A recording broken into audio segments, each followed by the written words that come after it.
Verður einhver skagablæri yfir þessum bikarleik í Víkinni? Það alltaf gaman hjá okkur Skaganum og það gaman að fá Gauja Þórðar í heimsókn. Hann reyndar, hann var ekki tölfræði í Borgunum bikarmörkunum í gær og hann náttúrulega bikarhundur og hefur gengið vel í bikarnum en bara flott að fá Grindavík.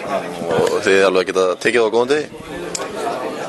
Já, en þetta náttúrulega þeir líklegri, þeir deild fyrir ofan og það bara alltaf þannig, það munar á þessum deildum og okkur ekkert gengið sérstaklega vel í deildin þó að við spila vel á móti Fylki þá ómögulegt að segja hvort það hefur framhald á þeirri því góða gengi en svona fyrirfram reiknar maður með sterkari Grindavíkurlið en jú, með að við stöðu þeirra í úrvalsdeildinni þá eigum við alveg möguleika og við leikjum þannig.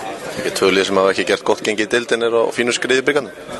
Já, það má alveg segja það. Þeir eru náttúrulega á botninu í úrvalsdeildinni og við svona í neðri hlutanum í fyrstu deildinni en ég veit ekki, það er alltaf öðru stemming þegar maður kemur út í bikarleiki og liðið svona, þetta vill oft jafnast út svona, sérstaklega þegar svona stutt á milli eins og þessi nokkur sæti þarna á milli deilda en það er öðru stemming og vonandi náðu að taka með sömu bikarstemmingunum síðasta leik. Eru þarna 3 skagamenn í Víkingum, kunnið einhverjar brellur á Gauja? Ég ætla nú að skella einhvern Gauja frasa ég bara mundi ekki neitt. Nei, Óli Þór